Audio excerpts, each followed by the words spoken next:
That's a first down. Hey everybody, welcome to the Wright Athletic Podcast. Joining us today is Chandler Connor. We got Coach Hassinger from Medina High School, Corey Tripp from Lati Basketball Association, Lati Basketball Club, and current student athlete Lucas Hogan. Just wanted to introduce everybody, kind of see what we're doing here. Lucas, I guess we're going to start with you here. What age did you start playing basketball, and what made you love it, man? Probably around second grade, so like age 7, and I was just watching like the finals as a little kid, watching LeBron win it all. It's kind of like sparked it a little bit. There you go. That's when you knew basketball was your sport. Yeah. Nice. You ever play any other sports growing up? I mean, like baseball, soccer, stuff like that, but like I always like basketball more. More that, okay. Perfect. Coach Hass, you're doing great. You're killing it. You're over 171 victories now with Medina. Just pulled off another victory, strong victory over in overtime a couple days ago. How you feeling? Feel good. I mean, first of all, thanks for having us on here. Yeah. We appreciate it, and having one of my former players here, and Lucas, it's going to be a lot of fun today, and we appreciate the opportunity. But we're doing great. Medina basketball is in a good place. Corey's kind of the past and the history, and one of our top players ever to come through here, and for him just to give up time in his busy schedule. He's a professional athlete now, and he's doing a little rehab and getting ready for his next contract. But just to have him come back is a show of our program and just how kids are connected. Cool. Coming in the door, I said, you remember Lucas Hogan, and Corey knows him. He's a little bit younger than him. There you go. And then for Lucas as well, I mean, he's been through a lot this year with some injuries to take his time, and this kid's a worker. Kind of hurt his foot working out too much during the season, but two outstanding young men. There you go. Perfect. Chandler had a couple questions for Corey, kind of talking about the Euro League and how that's going and the transition there. So take it away, Chandler. Yeah, so how's the transition from Euro ball or from US ball to Euro ball been, and what's been some similarities and some differences? I think the biggest difference from like college to Euro Pro is the mental aspect of it. Like players are just smarter.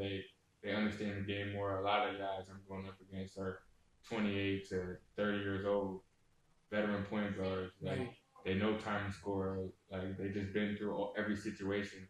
And for me being a rookie, it took me a while to just learn to understand the game. They play a different style of basketball. Would you say it's a more fundamental style game?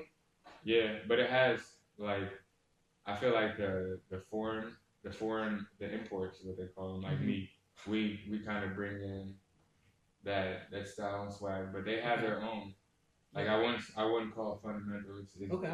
It's different. Like if you look at like a Luka, I wouldn't call it being fundamental. Right, yeah. They play slower, but I wouldn't say more fundamental. It's just a different skill that they were taught more.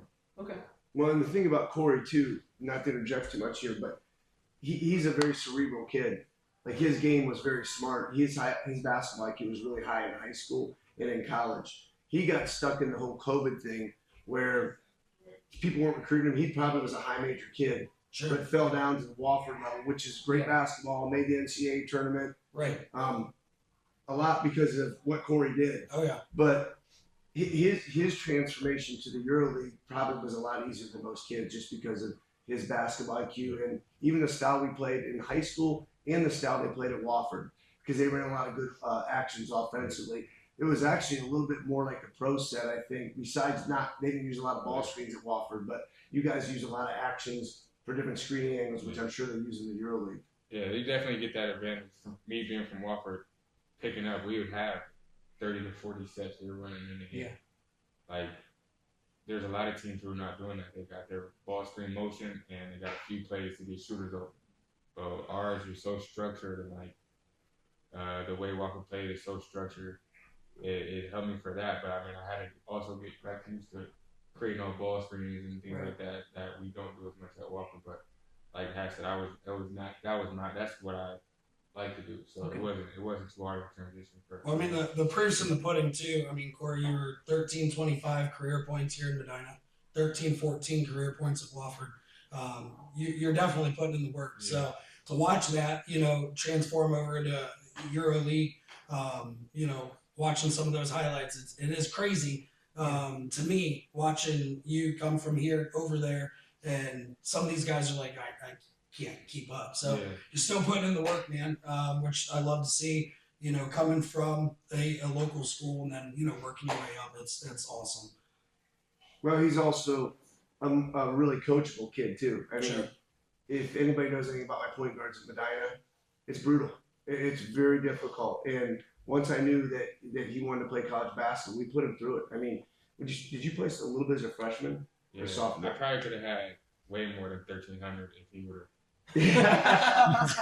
If he would have played in freshman year. Well, we actually changed our offense completely when Corey came here because he is a ball dominant kid. We haven't had too many point guards that score since Tony Stockman, who was Mr. Basketball. A lot of our point guards have been facilitators, and he was our best scorer at the time. So we actually put an offense in that everybody got a touch before the ball came back to Corey, and then he made a play. Sure. So he changed our basketball. We still run a lot of those actions today. Sure, and it's a lot of the backstory. I went here to Medina. So just knowing you even as a gym coach, I mean, the culture's there, right? You invest in these kids 100%. And it's even seeing watching now Lucas. Couple year difference here, but. I mean, you got kids double teaming you, triple teaming you, 4 guys on you, and they can't compete. They can't compete, So you're putting in the work too, which is phenomenal to see. And it's just that culture that Coach Hass has brought here over the 30 years, 20 years, 32 years, 32 years. This is my 12th year as the boys head coach, and I did 4 years of girls. Phenomenal. Yeah, I mean, so it's part of that culture, learning, willing to learn. And it just proofs in the pudding, like I said, if your athletes are willing to invest in you, you're going to invest in them, which is phenomenal. Yeah. Great young men, too. I mean, the thing that I go speak in a lot of different engagements, and about the first 15 minutes is our service stuff because these guys give back to the community. Sure. It's like me calling Corey and say, hey, you're going to be up at the high school at 6:30 tonight, and he's going, huh? You don't question because the type of kids we have, but we do a lot for our community, and that's where these guys really, I'm proud of what we have going on at Medina. I go talk to these people, they go, Coach, you're going to talk about basketball? Yeah, that's important. Yeah. But it's the young men that these guys are. Absolutely. And they both come from great families as well. I mean, great moms and dads that have trusted me over the years, and a lot of families that let us do the things that we want to do because it's rigorous. Absolutely. Our schedule's ridiculous. I mean, the teams that he played against Chris Livingston, who's with the Cavs. I think you had like 35. 30, he remembers, 35. And of course, I remember. Chris had like 42 or something. It was one of the best high school games. He outscored Corey. I'll just tell you. He outscored Corey. All right, now I'm not going to look it up, CJ. You can look it up. I don't really care too much. No, but it was one of the best high school games. It was one of the best high school games we had here in this gym. Absolutely. And it goes based upon that culture, like me being a coach in a youth league, and being around other coaches and athletes, you get so many athletes that, I got practice. Oh yeah, my coach, years ago I had my own detailing company, and, you introduced me to another athlete of yours, Luke Kranick, played basketball, stand-up kid, but not one time did I ever, in the 2 years that Luke was employed with me, hear him complain about Coach Hass. So it's that environment, it's that culture that you bring to the table. So it's phenomenal. And speaking of, back to you, if Lucas, if you had any friends that, hey, we're moving to Medina, and they want to play ball, like, why would you say yes, play ball here? Play ball for Coach. Just the culture. I mean, like everybody's pulling for each other. It's a good team. Sure. Really good environment. I mean, everybody plays hard with each other. Yep. Absolutely. I mean, Chandler, you had a couple more questions for Corey, and then I'm going to keep going here with Lucas and Coach. Going back to Euroball a little bit, Corey, what are some things in Euroball that you think that you learned there that you couldn't have learned elsewhere? Just different terms, like different languages too on the court. Right. You pick up a few things that they say on the court, whether it be like a cuss word after a bad play, or just like how they say switch. Don't ask me. I don't know. I don't know it anymore. Do you know any terminology? Like, what have you picked up any of that? Me personally, everything that stuck with me is all cuss words. Gotcha. That's what I enjoy. I don't know how I enjoy it more. That's all right. I mean, you got to jaw it up some way. Yeah. You got to be able to jaw it up some way. Exactly. Right. Do they have like defensively? We ice or down ball screens. Do they have any different actions that they do defensively or rotations or offensively? Do they? I would say that's the most. My first year has been the most freedom I've had defensively. Really. And I think I struggled with that at first. I felt like it made me more lazy, like off the ball. Like Okay. 2 passes So away. back to high school is what you're saying? Where he didn't play any There wasn't nobody to guard. Lucas has already guarded this year more than Corey did in 4 years. He's 7 foot. All you gotta do is stand in the rim with black shines. And that's actually something I wanted to ask you about too. Since I don't know if is Euroball like difference how the 5 seconds isn't a thing. So how is that implemented? You playing the guard position in Europe as opposed to playing in college? Has it changed the way that you drive to the paint or play inside the Any paint? rule differences? Well, if the ball is just bouncing on the rim, you can grab that. Right. You can grab it. But you mean 5 seconds like in the key? Yes. No. There's a lot of manipulations that go on in basketball to get you away from that. But I mean, if there's a bigger guy and he's allowed to camp in there, teams are doing whatever they can to keep him on those blocks. Right. And you definitely like the mid range. That's why the clubs love point guards who can shoot the mid range ball, because they are used to being able to camp down there. The teams draft or sign 6'11" guys, and they just camp them in the paint. Yeah. So you got to figure out ways. There you go. So Lucas score. is going. There you go. Like if Lucas was out there on the floor, I'd probably shoot like 3 layups all game, just all mid range, just fading away, and he would be in trouble. Yeah. But he knows that, and he does too. So. By the way, that was one of Corey's best skills, is his mid-range game. That's what was frustrating about college, because he didn't get that opportunity as much. Yeah. Where in the pro, I'm sure it really highlights your That's game. a good thing. Like, there's a lot of guys that I know personally in college that would strive way more in the pros just because of the freedom and the acknowledgement of all your teams. Like, I feel like in college, coaches really want credit. So like they want their systems. Like, okay, he played in the Duke system instead of he was a great player who went to Duke. Right. If that makes sense. Yeah. Like in the pros, it's like we want the players to be the legacy. We don't really care too much about the organization of the school. Like in the pros, you feel like you get to go ball out and be yourself more than you have to play inside of a system in college. Yeah. I get that. Okay. Yes. Okay. And I think that's where a lot of college players struggle, is not being able to gel into a system and find your game into that system. Gotcha. That's what took me about. It took me about a year, my whole freshman year, to realize that. All right. Going back to your injury, how's rehab been? How's that going? It's been different because like if I were injured in Division 1, like you have so much access to all of this stuff, and now it's all independent. Really? And then me having to transfer from all the Finnish doctors and what they wrote up for me, come back to the States and convey that to who I'm working with to get better, and having to translate all the writing and things like that. So it's been a different experience. But I mean, this is my career, so I'm enjoying the time. Yeah, it's a good way to look at it. I like that mindset. Is there any hope, Corey? Like, again, like you're Euro right now, but like coming into NBA and trying to get in that, is that kind of like what that Euro League is like another stepping stone for you? I mean, that's every kid's dream, to play in the NBA. And if I do end up getting the opportunity, but I mean, I just got love for the game, and I think that's why it's the best, in my opinion, the best sport, because there's not many sports where you can have opportunities to play for a living in a different country. Like football, there's the XFL in Canada and the UFL, whatever they're called, and then the NFL. Like basketball, you can go any country and get up to high figures in any country, and that's how you want to live. That's why I think it's beautiful, because the opportunity for basketball is more than just the NBA. Sure. Right, like you said, the NBA is worldwide game. Yeah. I mean, look at the last number And one they're overall looking- picks, they're look at the looking last to expand, MVPs. Like They're looking to expand too. Yeah. EuroLeague, some of those teams might be bought out by the NBA. I don't know how much you guys seen on that, but I've heard Adam Silver talking a little bit about Yeah. trying to expand overseas, but a lot of people are saying that they don't know if it's going to be a European league or if there's going to be NBA teams having to come over to Europe to play them in the middle of the season type of thing. No, I'm interested to see how they do that. I don't know too much.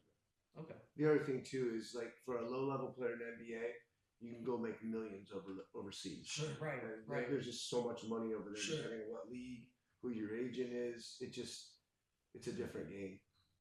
But I mean, the NBA is every kid's goal. Like, I would love to play in the NBA, but I know it's a lot more than just that goes into being in the NBA. It's just your skill, though. That's what I've learned just from playing at high levels. Like, it's a lot more that goes into it.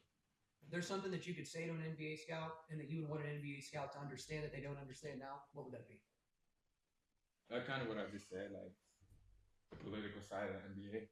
Like what he says, depending on like your agent plays a big role in that. Yeah. Who you know, like, oh, my brother or my dad was a great player. Right. So let this, like they always say, the skill finds the top. Like if you got skill, like you gotta give him a chance. But I mean, I wouldn't have much to say to him, honestly. So we That's had an right. opportunity to possibly get him in the NBA summer league this year, Mhm. but the problem is, I'll just throw a name like Luca. If Luca has a brother that's average, he's going to get that spot in the NBA summer league. It doesn't necessarily mean you're going to be in the NBA if you're in the summer league, Yeah. but it's opportunities because all these different countries are watching that to sign you out of there. Mhm. Sure. But so it's basically just a big showcase for guys that are really good at basketball. Yeah. So, and that's something that can happen to him. You know, there are all kinds of opportunities. John Teskey, who played here as well, played in the league for 3 years. He played in the NBA Summer League. And then people can pick you from that. Even like G League teams, people don't know. There's only a few kids that are signed to those NBA teams. Those other guys are basically free agents. You'll have the Warriors coming in and watching the Cavs guys because I think Livingston is on a two-way. And there's a couple guys that are two ways. They're locked in with the Cavs, but everybody else is free game. Yeah. They can go sign those guys and pick and pull them to their teams. So basically, what you're saying is all the people who are in the G League who aren't in two-way contracts with. I don't know other teams exactly like the that. form, but I know the two-way contracts make a big deal. I don't know what all their contracts are, Okay. but yeah, there are guys they're just out there playing for that team. But the money is so minimal for some of those guys. Now they just raised that limit recently in the last 5 years maybe. So they're making decent money, but there were dudes making $20,000, $30,000, $40,000 to play in the G League. When you can go overseas and make $700,000, Yeah. you know, but Yeah. you're home and Sure.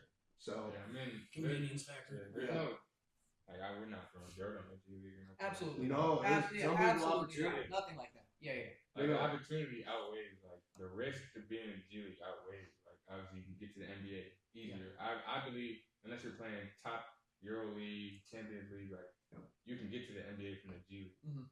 I feel like it's an easier transition than from you coming to just a club in, like, a top league. Like, I was playing top league in Finland. Mhm. Like, so I'm domestic. I'm only playing in Finland. Okay. It would be easier for me to get to the NBA if I were to go to the G League this year. But like I said, there's different things that go into the G League that play into that role, like politics and who you know. Almost, it's more of that game. Yeah. Sometimes it looks like then the people balling and playing the game. At that point, you just need to let your game speak for itself. Exactly. Yeah. And the G League is so much better now. I mean, like 10 years ago, it wasn't even really. Now it's an actual feeder system. Yeah. I mean, they're pulling guys up all the time. Oh yeah. That if you perform in the G League, you're not getting overlooked. Right. Like they're pulling you up, and you're playing. You're sitting on the bench at least. And Pete Nance is a good example. Yeah. Right here from Revere. Pete was with the Cavs. I think he had like 38 the other day for. Who's playing for Timberwolves? I can't remember who he's playing for right now. Or Milwaukee. Milwaukee. I think Milwaukee. He had like 38, tore it up. So guys like that have earned their way, get two-way contracts, and sit on Sure. benches. Yeah. Sure. I mean, but he's played big minutes. Oh yeah. Are you talking about? I'm thinking that. You're thinking better, junior. yeah. Yeah, he's in junior.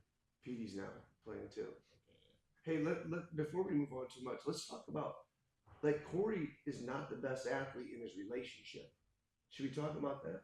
What you mean? Taylor? What about? Uh-oh. She was a D1 athlete. She was. She's a better athlete than you. Oh, really? No. That's cool. Oh no. That's cool. She's a competitive cheerleader. His girlfriend. That's what I mean. And I had her in phys ed class, and she was a better athlete, maybe even in high school. Oh. Yeah, probably. That's a smart man already, isn't it? That is a smart man. Hey, kudos to you, brother. Kudos Happy to life, you. happy life, happy life. Hell yeah, brother. Hell yeah. That's funny. Where did she? You said she was a cheerleader. Yeah, Where'd you Louisville. cheer? Louisville. Oh, okay. Yeah, Wow. They Okay. got like, I mean, I can't argue. They got national. She won national Yeah. championships like 3 or Yeah. 4 of them. Wow. Yeah. So I can't really. Shout out Louisville. Yeah. Yeah. Well, Coach, you guys are coming off of a win, versus Shaker Heights, 54-50 in overtime. What I was seeing, I believe I saw correctly, Lucas. You had that block that kind of to lead them there. Yeah. Phenomenal job. What did you feel like after that block? You get it. What's that excitement level? How'd you feel? It was just like really excited. I mean, it was a good win. I mean, everybody played hard to like rally back and come back. So I mean, we were down like what 10 going into the fourth. We were down a lot. I don't know. Yeah. So I mean, it was just a great feeling. I mean, like everybody played hard, especially in that last possession because they got like 2 offensive rebounds. Yeah. Like Brody got a block out of it, and then I got the last block, and then You got Brody- that last block and kicked Yeah. it too. Yeah. Brody right? went down and scored the And, last bucket. Yeah. Garrett Yeah. got the rebound, kicked it out to Brody. Phenomenal. Okay. So Good. So you you're- got super excited after that Yeah. block. I like that. I Yeah. like that. Showing emotion. I like that. So you're feeling good. You guys just got to win. Next opponent, Strongsville. They're on a 2-game kind of streak going right now. Mhm. Looks like they were 5-9. You guys are 8-4. What kind of preparations have you been taking this week? I know, Coach said you're coming off of that injury. What's that looking like? He pushes. Coach is, yes, he brings a good culture, brings a good environment, but he's a hell of a coach for a reason, right? So what is this last week's worth of practices and things like that look like for you? So I mean, we've been taking it easy this week, just limiting how much heavy contact stuff I've been doing. But I mean, we've been being smart about it. I mean, don't want to hurt it again. Right. But just getting ready for Strongsville. I mean, they run a little bit of zone, so we've been working on our zone offense, stuff like that. Working on guys getting the right positions. So I mean, confident for Friday. Oh, for sure. I mean, season looks good. Friday night games are always Yeah. a blast. Oh yeah. Team chemistry. I'm assuming we were talking about culture. Team chemistry's got to be there Oh yeah, too. we're all Right? close. Yeah, good. What are some of your biggest challenges? Talk to us a little bit about that injury. Coach mentioned, it's from lifting. You're working, putting in that work. What's kind of been some other challenges that you've came up against this season so far? Really just coming back because I didn't want to come back too early and hurt it again Right. and miss the whole season. So I mean, really just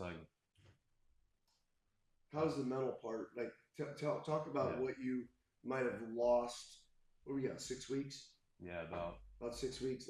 What was the mental part coming back? Because you really made strides in the preseason with your basketball IQ. How has Yeah. that been? That transformation.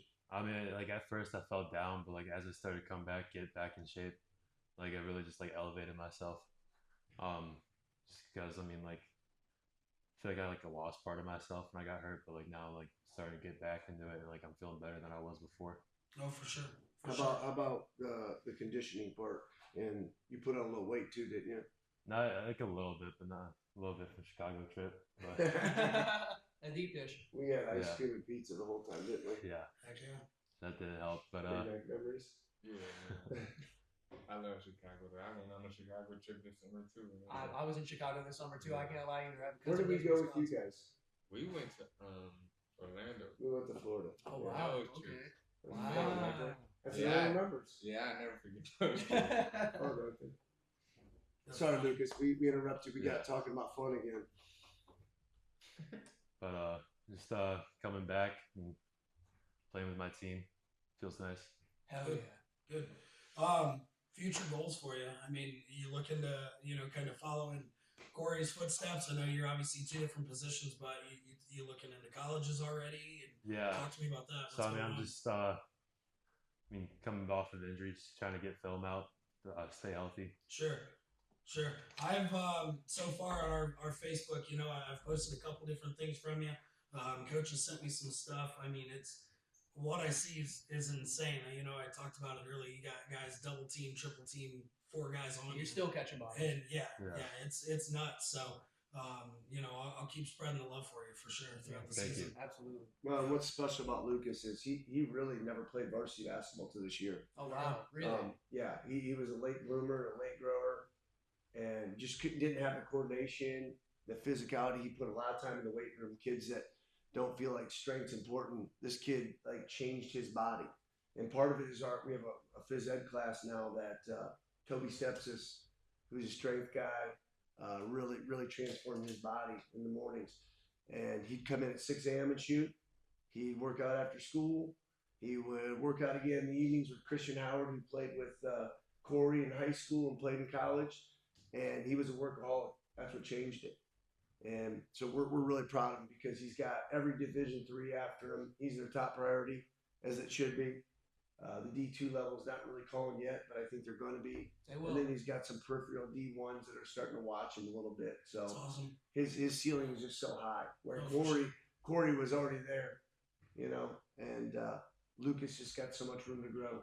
For sure. Lucas, are there any like schools that they call you and they email you like you're like, yes, I'm in, like any big name schools that you're after?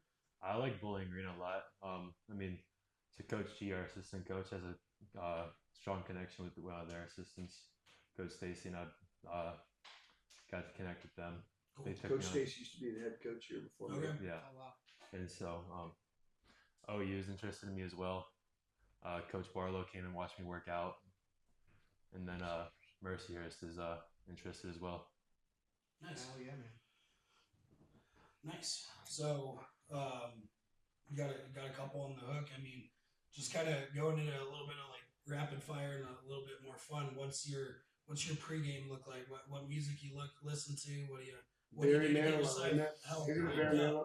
Or Mariachi band, isn't that? No. I can't remember what yours is. That's probably you. That's Coach. Hey, you saw me dance to Mariachi. What's it called? Mariachi? What do you call it? Mariachi. Mariachi. Oh, Mariachi. yeah, that's it. Oh, you should see me, Corey. So good. Sorry, go ahead. Pregame? Usually like Little Baby, Future, something just like What? relaxing. You listen to what's a little Any baby? ASAP Rocky? Yeah. Hear his new album? Yeah, it was good. Yeah. How you like his new album? It was good. Okay. Yeah, Is that the clean version? yeah. Of course. Yeah. Of His course. mom's watching this. Always the clean Absolutely. version. Absolutely. Never the explicit version. Never. Could never. Corey listens to Garth Brooks, I think, isn't that? No, I don't listen to him. I mean, same Don't goes to you listen. though. What's your pregame? I switched my routine up this year, man. Oh really? Okay. Yeah, I was in a little shooting slump at the beginning of the year. Okay. I like So- that though. I had to switch it up. Okay. Audiobooks. I listen to audiobooks before the game. Oh, okay. And then when I do go on the court, though, I do listen to Gunner. I'm kind of superstitious, and I kind of picked him up in college, and Okay. it's him. Yeah, You that's listening to him before the Tennessee game? yeah, of course. Oh yeah. Something else I wanted to ask you about. Soon as I knew that I was about to be interviewing you, there's something that I wanted to ask you. Your fader is so pretty. Appreciate man. that. That one-legged fader. It's Appreciate like I've never seen someone like. I feel like it's like you keep your leg up to. Do you keep that leg up to create that space to get away from him too? Is it just a habit thing? Like what is that? What is I that? used to block his shot all the time we play one-on-one. And it's the only way he could score. It was crazy. Probably his dad. It was probably his dad. Really? There Really? was some stick when he was working him out or something. Now, I don't know. Honestly. It's definitely not on that. I don't think we played one on one. We're gonna have to get that coming soon. Not anymore. We played 3-on-3s and stuff. He can shoot. That's why I shoot Larry Bird. He like JJ Redick, all those guys. Like, Okay. Man. Great shooters. Shout out Coach Reddick. Shout out Coach Great Reddick. shooters. He don't enjoy the razzle dazzle. I had to teach him. I can't razzle dazzle. I had to introduce him. He was not comfortable with that when I first got here. All the tween legs, Right, spins. right. I had to. Well, he was so pigeon-toed, I was afraid he was going to fall over when he did one of his moves. Yeah, but then you see him make like 100 of those faders in a row. Those I got one-legged faders, pigeon-toed and and you're I like, got oh, damn, duck man. waddler out here. It's Peter Point now. It's Peter Point there. Is there some straight walkers? You only got 4 toes. That's true. That's true. Is there anybody's fader that you took that you like drew inspiration from, or is that just something that you just? Yeah, Jalen Brunson had a nice one. A lot of Chris Paul. I watched. Not a big fan of Chris Paul, but I do have to respect. You're preaching to the choir. I'm not a big fan of Chris Paul at all. I do respect his game, but Jalen Brunson, they got good mid-range games. Allen Iverson had a good mid-range. I feel like I see Kobe's Dwayne Wade. footwork. I think I got the reverse pivot is really what Kobe's bad for sure. That the actual fader. I see a lot of Dwayne Wade, like OG Dwayne Wade. See, I wish I had. He got shot fake. I don't. My shot fakers. I gotta work. That's why I've been working on my shot fake ain't the greatest. But that's what allowed him to get space is the shot fake. Right. Perfect. Good deal. Well, guys, we're going to wrap up here. We got a couple other things to shoot here. Just wanted to give a huge shout out and thank you to Coach Hassinger.